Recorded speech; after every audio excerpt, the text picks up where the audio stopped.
जब मेरी शादी तय हुई तब मेरे दोस्तों ने कहा था मराठी लड़के से शादी कर रही है। पता है ना, उनके यहाँ हर त्योहार पर भोग में पूरन पोली बनती है। और पूरन पोली का नाम सुनते ही मेरे तो होश ही उड़ गए। पूरन पोली यानी घंटों किचन में खड़े रहना। मैं तो कुछ मिनटों के लिए किचन में जाती हूँ। हाँ मतलब कॉफी लेने के लिए कितना टाइम लगता है किचन में, लेकिन अब तो पूरन पोली बनानी ही पड़ेगी। फिर मैंने अपने दिमाग को शांत किया और सोचा कि आधुनिक तरीके से झटपट कम समय में पूरन पोली कैसे बनाई जा सकती है। और मुझे आया एक आइडिया। यस, मुझे दिखने लगे किचन के सारे अस्त्र शस्त्र, microwave oven, food processor, gas, pressure cooker, और मैं चली किचन की ओर।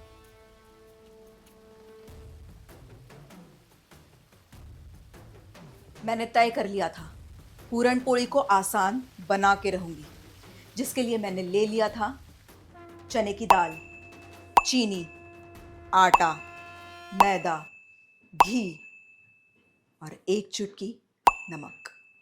पूरन पोली बनाने के लिए मैंने ले ली है 1 कटोरी चने की दाल, जिसे मैंने पूरी रात भिगोया, फिर दूसरे दिन कुकर में डाला, 5-6 सीटी ली और पूरी दाल पक के तैयार हो गई है इस तरह। अब मैं इस दाल को मिक्सर के पॉट में डाल दूंगी। मैंने 1 कटोरी दाल को पकाया था और इसके अंदर अब जाएगा 1.25 कटोरी चीनी या फिर गुड़।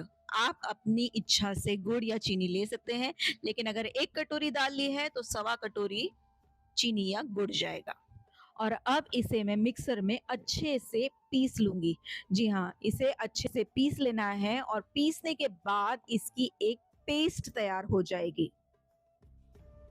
चने की दाल और चीनी अच्छे से घुल मिल गए हैं और अब मैं इसे रख दूंगी सीधे माइक्रोवेव ओवन में। जी हाँ, इसे मैं पकाने वाली हूँ माइक्रोवेव ओवन में। चलिए,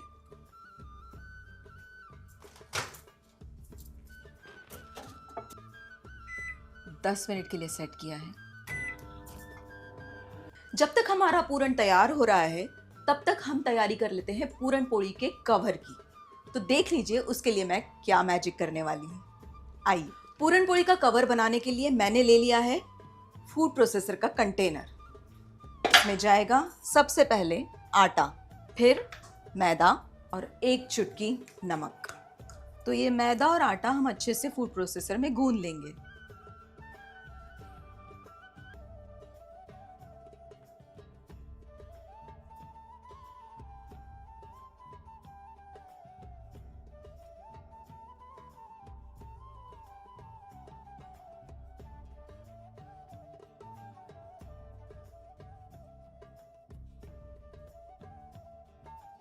दस मिनट होने के बाद में इसे हम थोड़ा सा चला देंगे इस तरीके से। देखिए, ये अच्छा खासा गाढ़ा हो गया है, लेकिन फिर भी अभी थोड़ा और पकना बाकी है।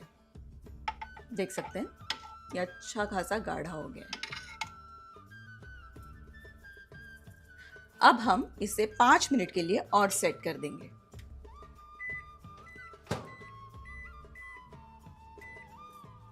तो अब हम चेक करते हैं कि पूरन तैयार हुआ है या नहीं। ठीक है, तो देखिए जब हम इसको मिला रहे हैं तो ये काफ़ी गाढ़ा हो चुका है। ये ठंडा होने के बाद में इसकी गुठली बनती है या नहीं और ये हाथ पे चिपकता है या नहीं, ये चेक करना है। सो अगर हम इसे सिर्फ 2 मिनट और माइक्रोवेव में रखेंगे ना तो ये परफेक्टली बन के तैयार हो जाएगा। टोटल 17 मिनट में हमारा पूरन बनकर तैयार हो गया है माइक्रोवेव में।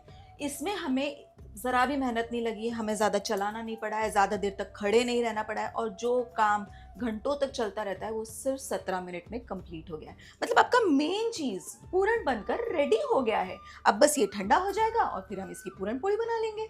फूड प्रोसेसर में जब हम आटा गूंथते हैं तो इसे रेस्टिंग के लिए रखने की ज़रूरत नहीं पड़ती, ये पूरी तरीके से रेडी होकर ही आता है, तो इमीडिएटली हम इसकी रोटी बना सकते हैं।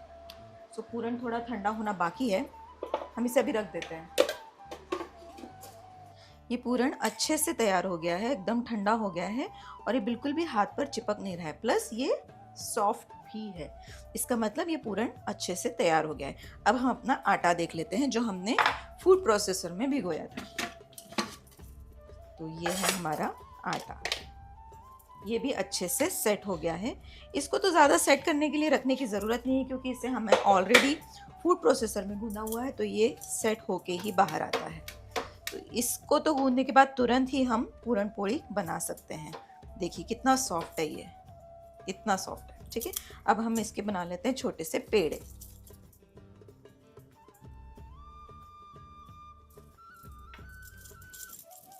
इस तरीके से। तो याद ये रखना है कि जो हमारा आटे का पेड़ा होगा वो छोटा रखना है और पूरण का जो बॉल है वो बड़ा रखना है। यही एक इसकी ट्रिक है। तो देखिए कैसे बनाना है।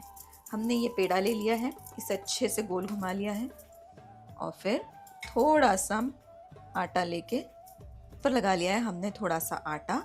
इसको हल्के हाथ से बेल लेंगे, थोड़ी मोटी पूरी बनाएंगे और अब इसमें हम डालेंगे ये पूरण।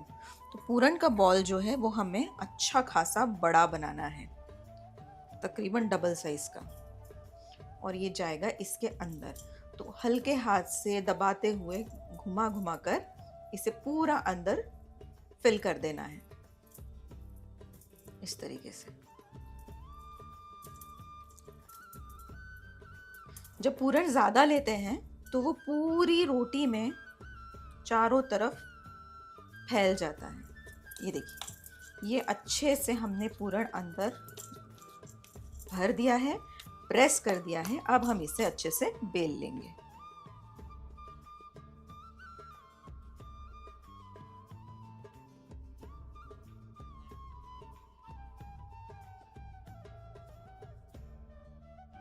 सुपर, एकदम अच्छे से सब दूर पूरण फैल गया है। अब हम इसे चढ़ाएंगे तवे पे।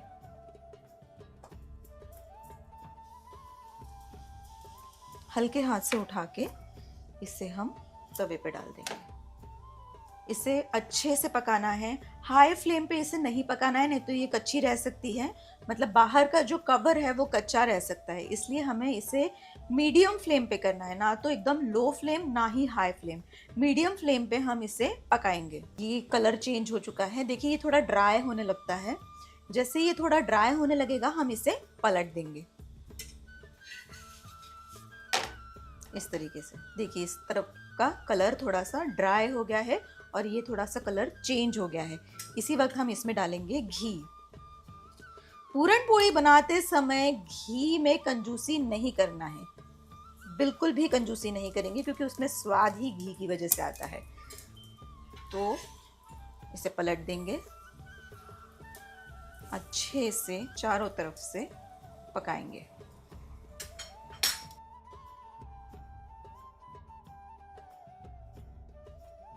देखिए हमारी पूरण पोलियां भी फूल रही है।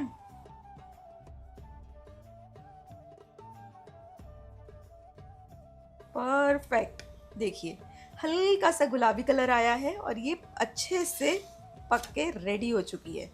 इसे अब हम एक प्लेट में निकाल लेंगे।